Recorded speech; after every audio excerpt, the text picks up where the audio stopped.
بسم الله الرحمن الرحيم الحمد لله رب العالمين والصلاة والسلام على رسول الثقلين جد الحسن والحسين عبد القاسم محمد وعلى آل بيته الطيبين الطاهرين المعصومين المظلومين أعدائهم أجمعين من يومنا هذا إلى يوم الدين.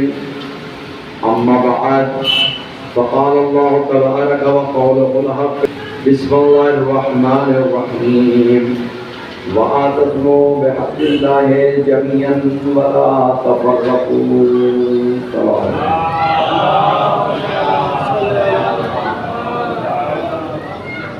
عزیزان گرامی، برادران ایمانی، پروردگار عالم کا ارشاد گرامی ہے کہ بسم اللہ الرحمن الرحیم واعتصموا بحبل اللہ جمیعا ولا تفرقوا، یعنی اللہ کی رسی کو مضبوطی سے پکڑ لو، ولا تفرقوا، اور آپس میں تفرقہ پیدا نہ ہو. یہ آیت کریمہ ہے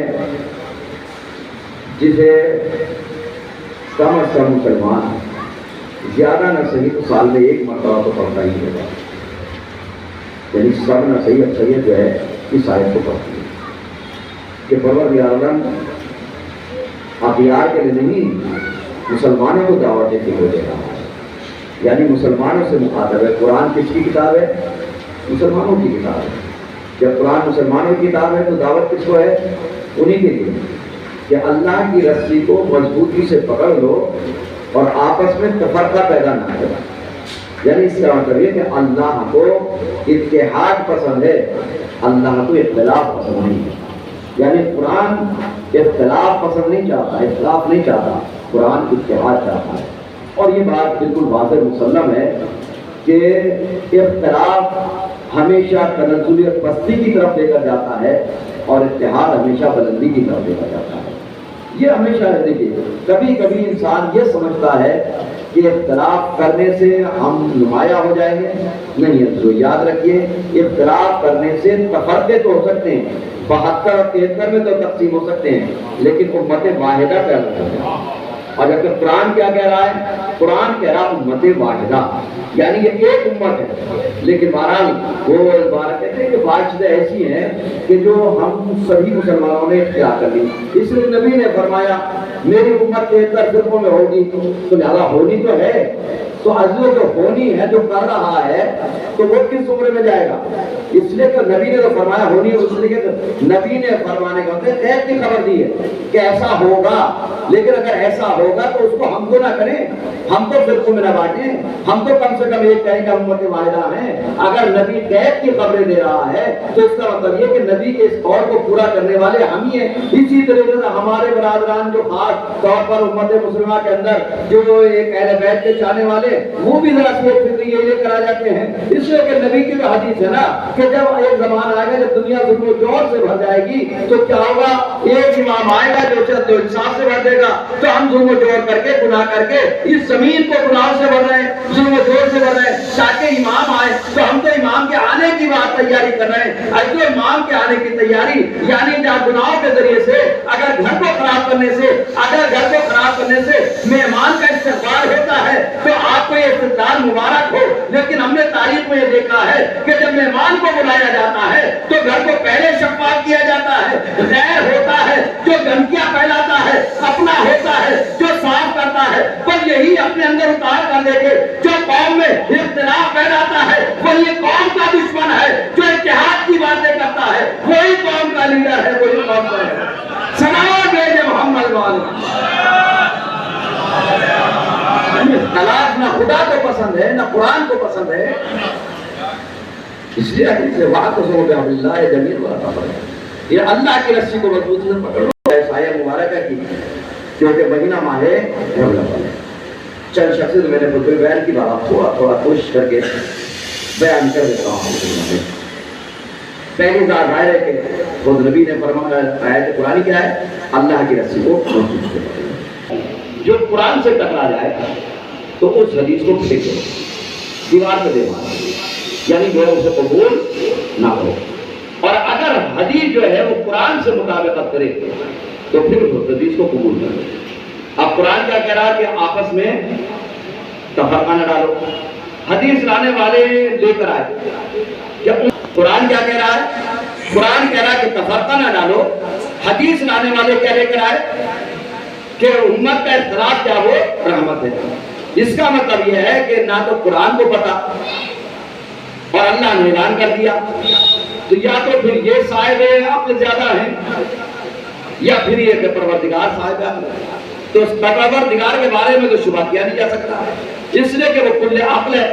جب کل عقل امت کا اختلاف رحمت نہیں ہوا کرتا، امت کا اختلاف تنزلیت پستی ہوا کرتا ہے، امت کا اختلاف جو ہے وہ ضلالت ہوا کرتا ہے، امت کا اتحاد وہ جو ہے وہ ترقی یافتہ ہوا کرتا ہے، امت کا اتحاد جو وہ عزت کو عزت عطا کرتا ہے۔ تو لہذا حدیث کو کہاں لے گا؟ ایک حدیث سے بھی لیکن امت کا اختلاف کیا ہے وہ رحمت ہے۔ لیکن جب ہم نے حدیث ایک دوسری دیکھی تو وہاں یہ پتا چلا کہ وہاں پر بھی کیا ہے حدیث جو ہے وہ قرآن کے مطابق آتا یا نہیں۔ اب یعنی جنہوں نے یہ نقل کیا وہ بھی نبی سے بیان فرمایا کہ نبی نے فرمایا میری امت کا اختلاف کیا وہ رحمت ہے۔ نبی کی ایک حدیث امت نے نقل کی اور لیکن اس حدیث پر سارے متفق نہیں ہیں، لیکن نبی کی جو دوسری حدیث ہے اسے بھی ہم قرآن سے دیکھیں۔ قرآن کے اعتبار سے نبی نے کیا فرمایا؟ انی تارکم فیکم الثقلین کتاب اللہ و عترتی و اہل بیتی من تمسکتم بہما لن تضلوا بعدی لن یفترقا حتی یردا علی الحوض۔ یعنی حدیث مبارکہ، اب حدیث کو آیت سے ملا کر دیکھیں۔ اللہ نے کہا آپس سے تفرقہ نہ کرو، نبی نے کہا ان کو مضبوطی سے تھام لو۔ ادھر کیا ہے کہ اللہ کی رسی کو مضبوطی سے پکڑ لو۔ نبی نے کیا کہا؟ میں تمہارے درمیان دو چیزیں چھوڑے جا رہا ہوں، ان کو تم مضبوطی سے پکڑے رہنا، ان سے تمسک اختیار کرنا، اور اگر تم ان سے تمسک اختیار کرو گے تو لن تضلوا، یعنی گمراہ نہیں ہوگے، اختلاف نہیں ہوگا، انتشار نہیں ہوگا۔ اللہ نے کیا کہا؟ اللہ کی رسی کو مضبوطی سے پکڑ لو، تفرقہ نہ ڈالو۔ نبی نے کہا اگر ان سے تمسک اختیار کرو گے تو تم جدا نہیں ہوگے، یعنی تمہارے درمیان اختلاف بھی نہیں ہوگا، انتشار بھی نہیں ہوگا۔ اس کا مطلب یہ ہے کہ حدیث اور قرآن جب ایک ساتھ ٹکرا جائے اسے حدیث نبوی صحیح حدیث کہا جاتا ہے نا۔ تو نبی اور قرآن کی یہ حدیث ٹکرا گئی تو امت مسلمہ کو اب چاہیے کہ وہ چیزیں تلاش کرے جس کو نبی نے چھوڑا ہے۔ وہ چیزیں کیا ہے؟ قرآن فطرتی و اہل بیتی، پہلی چیز کیا قرآن ہے اور دوسری شے کیا ہے وہ اطاعت، یعنی میرے اہل بیت ہے۔ ایک سلام ہے جو محمد والا، یعنی ایک سلسلہ ہے۔ اور اس کے بعد انشاءاللہ بعد میں کبھی پھر بیان کروں گا۔ 3 چیپٹر ہیں آپ کے سامنے، تھوڑے تھوڑے بیان کرتے ہیں۔ پہلا کیا ہے؟ نبی کی حدیث اور بہار حدیث سے، اور جب حدیث کو ملایا تو قرآن کے پہلے ہی مطابق، اور وہ بھی ہے کہ اگر اس سے تمسک اختیار کرو گے تو کبھی گمراہ نہیں ہوں گے، اور یہاں تک کہ حوض کوثر تک میرے پاس پہنچ جائیں گے۔ جب نبی آئے تو قرآن لے کر آئے تو آپ کو کیا کہا گیا؟ آپ کو کہا گیا اپنوں نے بھی ابیار نے بھی، یہ تعریف واقعی تعریف ہوتی ہے کہ جس کو نبی نے کہنے والوں نے جو دشمن تھے، جب تک تو خیر دشمن بھی نہیں تھے، اتنے بڑے تھے جو امت صادق کہہ رہی تھی، یعنی جو قوم مکے کی کیا کہہ رہی تھی؟ صادق کیوں کہہ رہی تھی؟ سچے تھے، اپنے نہیں کہہ رہے تھے، اپنے تو کہے تھے، اپنے ابیار کہہ رہے تھے، یعنی اتنا یقین بھی جھوٹ نہیں ہو سکتا، اتنا بڑے صادق، یہاں تک کہ وہ دنیا کو چھوڑیے، وہ اپنے آپ کو جھوٹا کیسے کہنے کے لیے تیار تھے مگر نبی کو جھوٹا کہنے کے لیے تیار نہیں تھے۔ یہاں تک کہ نبی نے جب سوال کیا تھا تو یہ تو سوال کیا تھا نبی نے کہ یہ بتاؤ اگر میں تم سے یہ کہہ دوں کہ اس پہاڑ کے پیچھے ایک لشکر ہے جو تم پہ حملہ کرنے والا ہے تو کیا مان لو گے؟ اتنا صادق مانتے، اتنا سچا مانتے تھے کہ انہوں نے کیا کہا؟ یقیناً ہم مان لیں گے کہ لشکر جو ہے پہاڑ کے پیچھے جو حملہ کرنے والا ہے، اگر تم وہاں جا کے دیکھو اور وہاں لشکر نہ پاؤ تو پھر کیا کہو گے؟ لیکن نبی نے کتنی نزاکت سے کام کیا، یعنی میں کہوں مان لو گے، مان لیں گے، اگر وہاں لشکر نہ ملے تو کتنا بڑا صادق مان رہے تھے، اتنا بڑا سچا مان رہے تھے، کہنے لگے اگر وہاں جائیں اور ہم لشکر کو نہ پائیں تو آپ کو صادق ہی کہیں گے ہم اپنی آنکھوں کا قصور کہہ سکتے کہ ہم اندھے ہو گئے. بتائیے اس سے بڑا اور ایمان کیا ہوگا؟